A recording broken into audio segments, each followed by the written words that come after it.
want to go from 0 to 10K a month as a fashion brand, it's actually pretty straightforward. It isn't easy, but unless you're doing 100K a month or more, you shouldn't be overcomplicating and you shouldn't be doing too many things, because the setup that you need to go from 0 to 10K is actually pretty simple, right? It should be easy to digest, easy to comprehend, and easy to overlook. And that's the way that you get from 0 to 10K a month, simplicity. So I'll walk you through exactly how we did it for this client. We don't usually work with clients that do sub 10K a month. Most of our clients do plus 30K a month. But this client we actually saw a lot of potential with, and that's why we decided to give it a shot. And as you can see, it turned out pretty well. So I'll walk you through exactly how we set up the ads, how we structured, and how you can copy it and do it exactly the same. Like literally, I won't hide anything. You can do exactly this and get to 10K a month as well, if you have a good product, of course. So if you get stuck along the process, or if you have any questions, shoot me a DM on Instagram. I'll be happy to help you. This is obviously what we do for our clients at any given level. So let's just jump straight into it. 1st of June to 30th of September, this is the period simply because we had to transition from summer products to winter collections, so we have a different setup now. But I'll just walk you through it, how we did it the first time here, and then obviously I'll show you how we are doing right now in another video. So you can see right here, AOV was 482, so this is obviously a high-end product, high-end brand that sells a very high-quality product, fashion as well for women, but most of our clients actually do that. Most of our clients have an average order value between 300 and 500 euros. Some clients are less, but some clients are more, but most are in that range. So let's get straight into how we actually structured the ads. So as you can see right here, we had two main ad sets, top funnel and bottom funnel catalogs. The reason we decided to go with catalogs for this brand is because they had super good lifestyle content, right?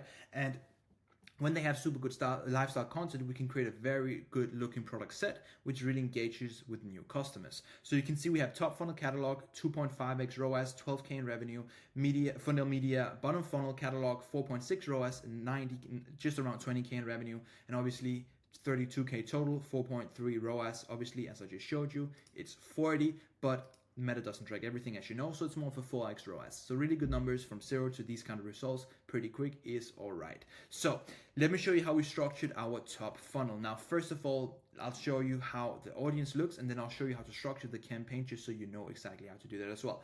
So as you can see here, we have a bunch of different campaigns. Now, let me walk you through the first one that we actually launched, which is this one right here, an international top funnel campaign that we decided to go with simply because we wanted to test out locations right from the first spat.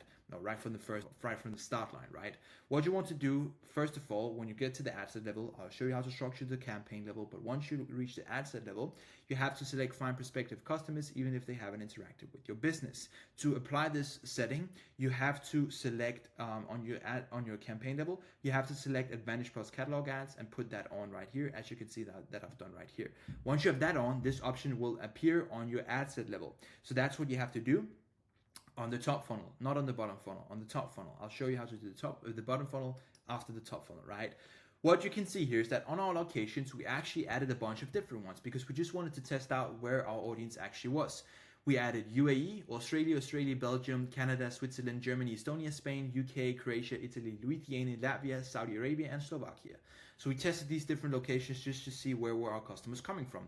And as you can see, our broad audience really helped us a lot here because we didn't want to target any specific audience. We just wanted to allow our creatives to really do the targeting, because that is how you succeed with ads. You have to have good creatives, right? That is how targeting works nowadays. So you can see 25 to 65 years of age, women. Now, the reason that we put 65 plus is simply because throughout the years we've been running these ads, we just see every time we put a cap on the maximum age, not on the minimum, but on the maximum age, we see worse performance compared to putting just at 65 plus. So it's not our personal decisions, it's just like, that's just what the data shows.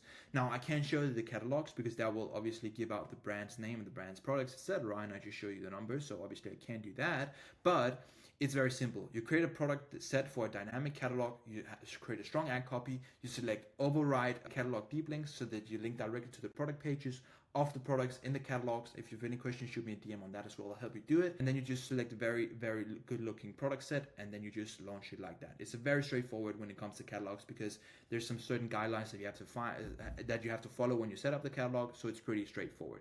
So that is the first campaign we launched, right? And what you see here is that we actually had a 4.8, we generated 4.8K in revenue, obviously a bit more, but 6.2x ROAS, really good. Obviously, there's more than 3 purchases, 5K, so a lot more than 3 purchases, but it didn't track properly, so regardless. Now, really good numbers on this campaign that we saw, and that's why we decided to launch a second campaign. Now what you see here is that we have a second campaign that we decided to launch actually on a bit older audience and with more locations. So because we saw what locations were doing well on that first campaign, we decided to launch a new one. So we also saw on that data that our audience was actually a bit older, so we upped the age from 25 to 35, and then still obviously women. So here you can see we kept the UAE, but we added Belgium, we added Canada, we also added Croatia, we also added some other, a bit more Eastern European countries, and then we decided to test out this setup. So we added some more locations, and then we decided to see furthermore what performed better. So we launched this campaign with the same catalogs, and it worked quite well. We generated a few sales here, only like 2 or 3 orders, 3.4 ROAS, and then we saw, okay, this is doing all right, but it's not exactly at the level that we wanted it to. So we decided to go ahead and launch a new campaign. And that is where we, looked at the wrong campaign right here. 6 purchases, 2.2x ROAS, 2.8 revenue. It did all right, but as I said, 2.2 ROAS, not exactly what we wanted, right? So what we decided to do is that we decided to test out the US market. And this campaign actually did super well. Just didn't track properly at all. We saw a bunch of orders coming from the US. You can see we also did 30 to 65 years of age, women, same stuff. So in this process, we just decided to test a lot of different audiences. We also decided to launch a Eastern European campaign.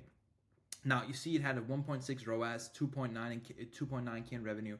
But what we found interesting is that when we launched this ad set, we first up we got a lot of orders. We launched Bulgaria, Estonia, Croatia, Hungary, Lithuania, Latvia, Poland, Romania, Slovenia, and Slovakia.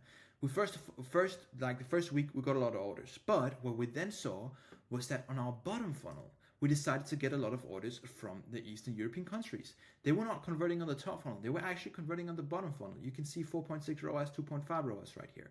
So we saw that the people were first opting in our funnel on the top funnel, and then they were converting on the bottom funnel. So we decided to keep running those campaigns, even though on the top funnel they had lower returns, but on this bottom funnel, they were actually generating the sales. So we decided to add more locations, and then we decided to convert those audiences from those locations on the bottom funnel.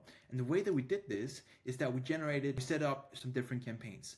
Now for the bottom funnel, you just want to do a normal ABO campaign. The campaign structure is just normal ABO, normal setup, no catalog, no nothing. Simple setup, and then obviously you select catalog on the ad level, but not on the ad set level, nor on the campaign level. Normal ABO setup, normal structure, no nothing like that. Only select catalog on the ad level. Now the reason that you do that is because if someone has been looking at a certain product from the top funnel on the website, you allow Meta to display that exact product to the customer in the bottom funnel. And this allows you to run ads dynamically and maximize the algorithms work, so you can actually run the ads personalized to those exact customers and show them that exact product that they've been looking at on and on and on again, and therefore they end up buying at some point. So the way that we structured this is that you see we have different campaigns. We have a few different campaigns, right? User-defined 90 days, customer list, lookalike audience, international. So here we had this one we saw super good performance with on lower average order value products. We have customer list, Eastern European countries, and this is actually did super well as well. I'll show you exactly how we structured them. And then we have our iconic 60-day retargeting audience. We use this audience for every single client. It's literally it's insane how well it works. You can see almost 10K here, 8.6 ROAS, and even for our clients who are spending hundreds of thousands a day or hundreds of thousands a month or even millions a month, this audience works insanely well. It's actually the same structure that we use for retargeting regardless of how much we're spending, right? So let me show you how we did this. First up, we had the customer list lookalike international. Let me walk you through exactly how we actually decided to structure this campaign. The way that we did it is that we uploaded our customer list. Then we added some different locations to go ahead and allow Meta to find our customers in those locations, right? So this is how you do it. You give Meta the data and then you tell them, this is our customer. Go ahead, find customers in these locations that I give you right here that look like our existing customers. So the way that this works and the reason that it can work well, lookalike audience don't always work that well at this given time in period or this given time of Meta. But if you can make it work, it's pretty good because you actually get cheaper customers because Meta doesn't have to go ahead and find the customers and spend money to acquire the data. We give them the data pre-hand. Right, so here you can see we launched a bunch of different locations. We launched UAE, we launched Australia, we launched Australia right here, Belgium, Canada, Switzerland, Germany, Estonia, Spain. the UK, Hungary, Italy, all of these different locations, just to test out what works super well, what worked well. And what we saw working well was a few locations out of these, many locations. Places like Poland, Romania, Italy, and the UK, etc., were working super well. So we just decided to add those to a top funnel once more and double down on that. And then always on your retargeting, exclude people who've bought within the last 30 days. We don't want to annoy people who've bought because obviously they just bought, they're not going to buy again that quick. And when you do retargeting, never have advantage custom audience applied. Never. Always turn that off, because if you reach people beyond your custom audience, then you're obviously not doing retargeting. You're also doing prospecting, right? So you don't want to do that when you do retargeting. Let me walk you through the second campaign. User defined 90 days. This campaign is also super good because it's more of a, it's actually not really bottom funnel. I would call it more of a middle of funnel, but still, it's retargeting.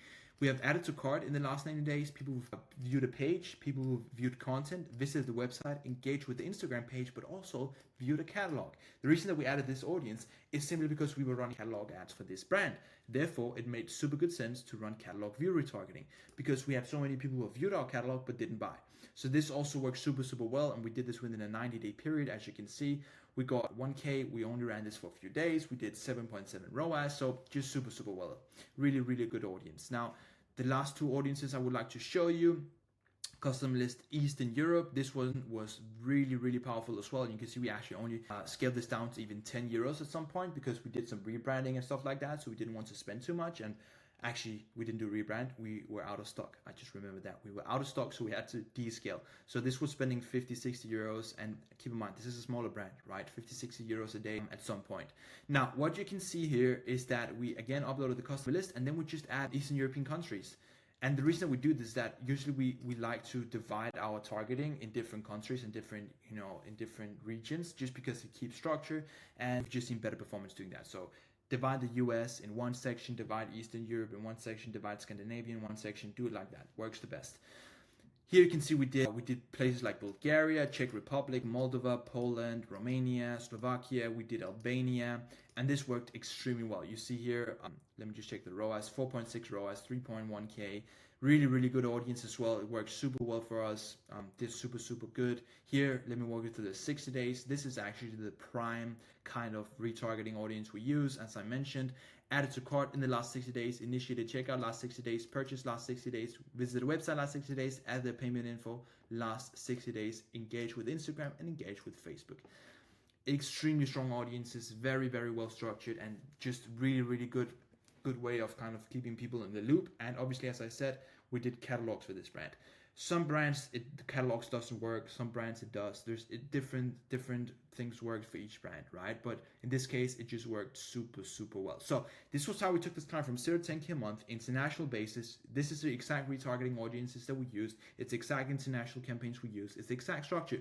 You can literally watch this video 2 times back, go ahead and implement it for your own brand, go from 0 to 10K a month if you have a good product. Literally, test it out, see how it works, right? So if you have any questions, or if you got stuck in the process and you don't know how to set up the catalog, etc., just shoot me a DM. I'll happy to get back to you and what we can do. So 40K in 4 months, 10K a month, 0 to 10K a month, pretty damn good, pretty damn quick, very solid, simple strategy. Implement it yourself, and I'll see you in the next video. Talk soon.